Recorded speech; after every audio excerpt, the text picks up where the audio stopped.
नमस्कार दोस्तों, आपका स्वागत है टारगेट सीटेड चैनल में। आज हम आपके पास लेके आए हैं चैप्टर 2 का ईवीएस पेडागोजी का अधिगम के सिद्धांत यानी कि प्रिंसिपल ऑफ लर्निंग चैप्टर से। इस चैप्टर में ऑलरेडी 1 से 70 तक हमने एक वीडियो बना दिया और 80 से लेके 28 तक मात्र 10 क्वेश्चन आपके पास हम लेके आए हैं, जो कि समझना आपको बहुत ज़रूरी है। तो देखिए, इसमें दिया हुआ है प्रश्न संख्या 18 की ओर। और एक चीज़ और बता दें कि अगर और भी सीटेट का नोट्स आपको चाहिए, बहुत सारे बुकों का, बहुत सारे राइटर का, बहुत सारे जो लोग नोट्स तैयार करते हैं उनका अगर आपका नोट चाहिए तो नीचे एक टेलीग्राम ग्रुप का लिंक दिया हुआ है। हम चाहते हैं कि वो लिंक पे क्लिक करके आप ग्रुप ज्वाइन कर लीजिए। बहुत सारे लोग वहाँ पे हैं, नंबर वहाँ पे आपका हाइड रहेगा और उस लिंक को आप हर एक जगह शेयर भी कीजिए ताकि बहुत सारे लोग उसमें जुड़ सकें। अभी बहुत कम लोग हैं क्योंकि नया नया चैनल हमने स्टार्ट किया है। जितने अधिक जुड़िएगा उतने नोट्स आपको अधिक मिलेंगे। तो चलिए दोस्तों, स्टार्ट करते हैं। प्रश्न संख्या 18 की ओर है कि शिक्षार्थियों का पाठ्यक्रम इस प्रकार का हो कि उसमें प्रजातांत्रिक मूल्यों का विकास हो और उनमें सामाजिक मूल्यों का भी बढ़ावा मिले। यह कथन शिक्षण या अधिगम के किस सिद्धांत को बताता है? यानी कि इस अधिगम को किस सिद्धांत को बताता है? तो इसका सही आंसर हो जाएगा लोकतांत्रिक मूल्यों का सिद्धांत। किसका? लोकतांत्रिक मूल्यों का सिद्धांत बताता है। अगले प्रश्न की ओर चलते हैं, प्रश्न संख्या 19 की ओर। 19 क्या कह रहा है वो देख लेते हैं।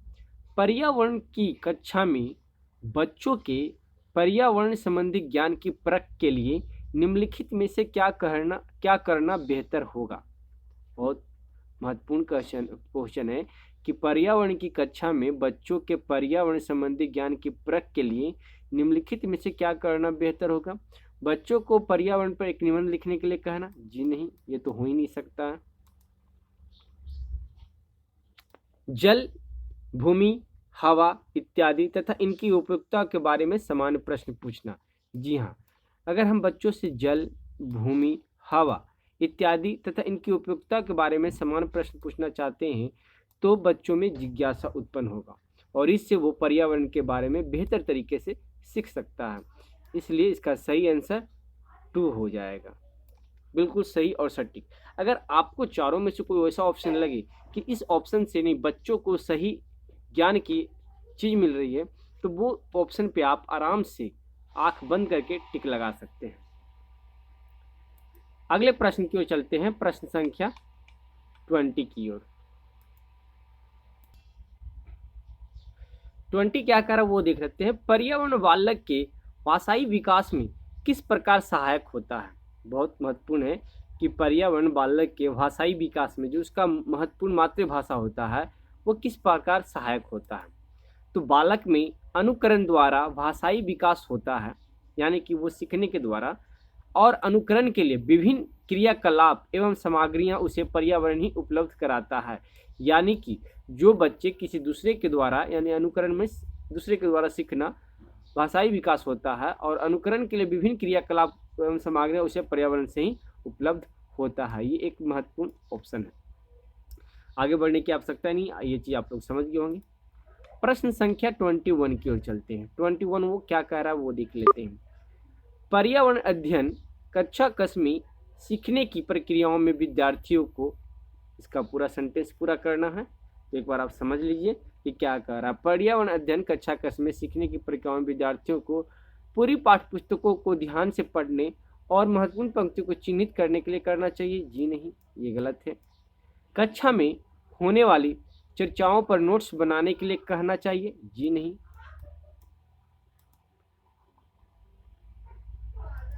अभ्यास में दिए गए सही प्रश्नों को करने के लिए कहना चाहिए? जी नहीं।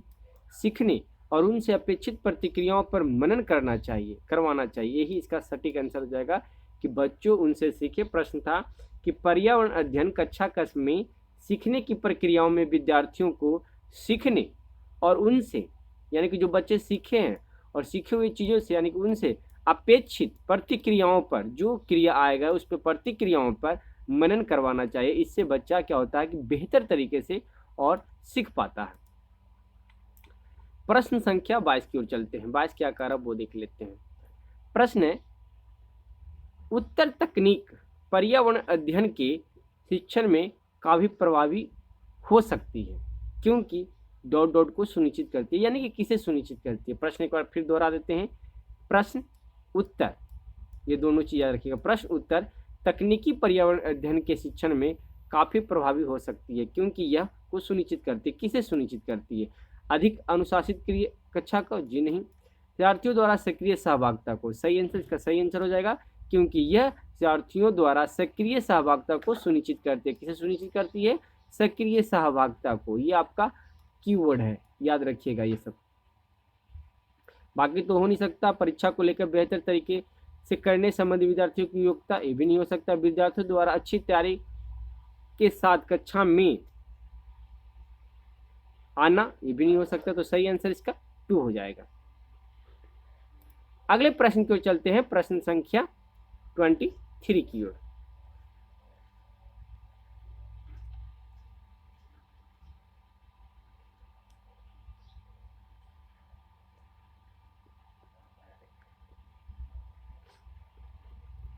अधिगम की जटिलता की प्रतिक्रिया के रूप में निम्नलिखित में से कौन सी विधि के उपयोग की सलाह पर्यावरण अध्ययन के लिए शिक्षकों को नहीं दी जानी चाहिए? यहाँ पे देखिए कोडिंग पूछ रहा है कि नहीं दी जानी चाहिए। अगर हाँ रहता दी जानी चाहिए तो कुछ और होता, नहीं दी जानी चाहिए। तो इसको हमको देखना पड़ेगा ऑप्शन में कि क्या कह रहा है। गूढ़ प्रक्रियाओं को समझाने हेतु हस्त प्रचालित सामग्री का उपयोग, जी नहीं। शिक्षण स्तर को अलग अलग विद्यार्थियों के स्तर से थोड़ा अधिक परंतु कक्षा के स्तर की सीमा के भीतर रखना, जी इसका सही आंसर हो जाएगा कि शिक्षण स्तर को अलग अलग विद्यार्थियों के स्तर से थोड़ा अधिक परंतु कक्षा के स्तर की सीमा के भीतर रखना, नहीं देना चाहिए, ये पूछ रहा है यहाँ पे। इसका सही आंसर 2 हो जाएगा। अगले प्रश्न की ओर चलते हैं, प्रश्न संख्या 24 की ओर। 24 क्या कह रहा है वो देख लेते हैं।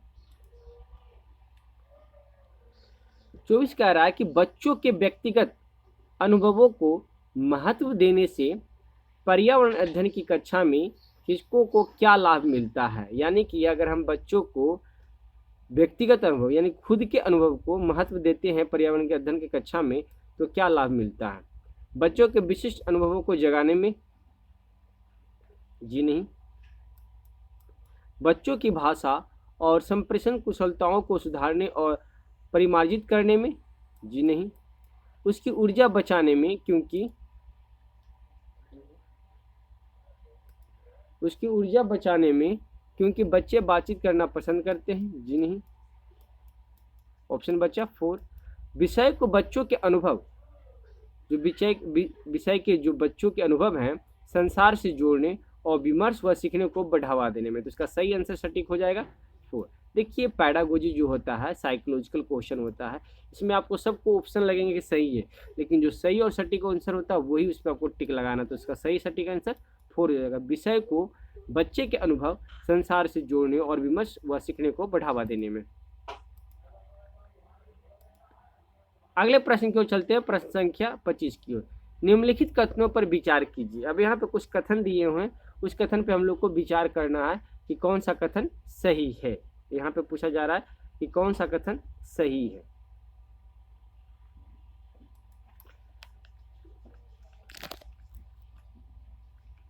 तो जो सही है उसी के बारे में बताना है, जो नहीं सही है उसके बारे में नहीं बताना है। बच्चों को पर्यावरण संबंधी ज्ञान की जांच के लिए सैद्धांतिक तरीकों का उपयोग संभव नहीं है, बिल्कुल सही। जो बच्चों को पर्यावरण संबंधी ज्ञान की जांच के लिए सैद्धांतिक तरीके का उपयोग संभव नहीं है। अनुभव द्वारा व्यवहार में होने वाले परिवर्तन को सीखना या अधिगम कहते हैं, बिल्कुल सही। जो अनुभव द्वारा, हम अपने अनुभव द्वारा व्यवहार में होने वाले परिवर्तन को सीखना यानी कि प्रिंसिपल और लर्निंग कहते हैं। तो ये दोनों ऑप्शन सही है। तो इसमें पूछ रहा कौन सही है, तो ए और बी दोनों। तो जहां हम ऑप्शन पे देखेंगे ए और बी दोनों, वहां टिक लगा देंगे। इसका सही आंसर 3 हो जाएगा, ए और बी दोनों। अगले प्रश्न की ओर चलते हैं, प्रश्न संख्या 26 की ओर। किन प्रश्नों के द्वारा बालक के पर्यावरण संबंधी ज्ञान को परखा जा सकता है? संबंधी ज्ञान को। जंगल किसके लिए लाभकारी है, बिल्कुल सही आंसर। इससे हम भी परख सकते हैं कि बच्चों के पर्यावरण संबंधी ज्ञान क्या है। जंगल से हमें क्या प्राप्त होता है, अगर इस तरह का क्वेश्चन हम बच्चों को देते हैं तो भी हमें प्राप्त हो सकता है। खेत से हमें क्या प्राप्त होता है, ये भी हमें इसी से ऑप्शन पता, इस तरह क्वेश्चन देंगे तो बच्चे अगर आंसर लिख के लाते तो इसे ही पता चलता है कि उसको पर्यावरण की क्या रखा जा सकता है। तो इसका सही आंसर ए बी सी तीन हो जाएंगे।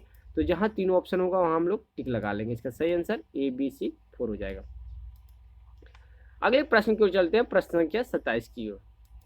इस उम्र में बालक पर्यावरण की विभिन्न घटनाओं जैसे वर्षा, भूकंप, तूफान, ऋतु परिवर्तन इत्यादि की अवधारणाओं को समझ पाने में असमर्थ होता है। दिया गया उदाहरण किस आयु वर्ग के बच्चों के बारे में बताता है, यानी कि इस उम्र में किस आयु वर्ग के बारे में बता रहा है। अगर इसको आप जानते हैं तो 3 से 5 वर्ष, जी नहीं, इसका सही आंसर हो जाएगा 5 से 7 वर्ष। याद रखिएगा 5 से 7 वर्ष इस वर्ष में आयु वर्ग के बच्चों के बारे में बताया जाता है। प्रश्न संख्या लास्ट की ओर चलते हैं, 28वां प्रश्न। उसके बाद फिर कोई प्रश्न नहीं होगा इस चैप्टर का लास्ट प्रश्न। निम्नलिखित कथनों पर विचार कीजिए। अब यहाँ पे हम लोग को विचार करने के लिए बोला जा रहा है।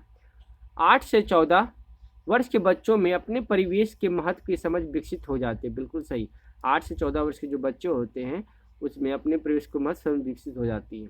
इस आयु वर्ग में बच्चों में वर्गीकरण व विभेदीकरण संबंधी ज्ञान का भी विकास होता है। बिल्कुल सही, यानी कि दोनों ऑप्शन बिल्कुल सही है। तो जहाँ ए और बी होंगे वहाँ पर लोग टिक लगा लेंगे। फिर ऑप्शन क्या कह रहा है कि उपरोक्त में से कौन सा कथन 8 से 14 वर्ष आयु वर्ग के बच्चों के संबंध में सही है। तो सही तो दोनों है, तो इसका सही आंसर 3 हो जाएंगे, ए और बी दोनों। तो ये चैप्टर का पूरा आंसर क्वेश्चन खत्म हो गया। अब इसी चैप्टर से है कि विगत वर्षों में अब तक पूछे गए प्रश्न कौन कौन हैं। तो अगर आप सीटेट का तैयारी करते हैं तो प्रीवियस क्वेश्चन का भी तैयारी करना आपको बहुत ज़रूरी है। तो इस क्वेश्चन को हम नेक्स्ट वीडियो में लेके आएंगे। तो दोस्तों ये वीडियो आपको कैसी लगी आप हमें कमेंट करके ज़रूर बताइएगा, और ऐसे ही क्वेश्चन पाने के लिए आप हमारे चैनल पे बने रहें। धन्यवाद।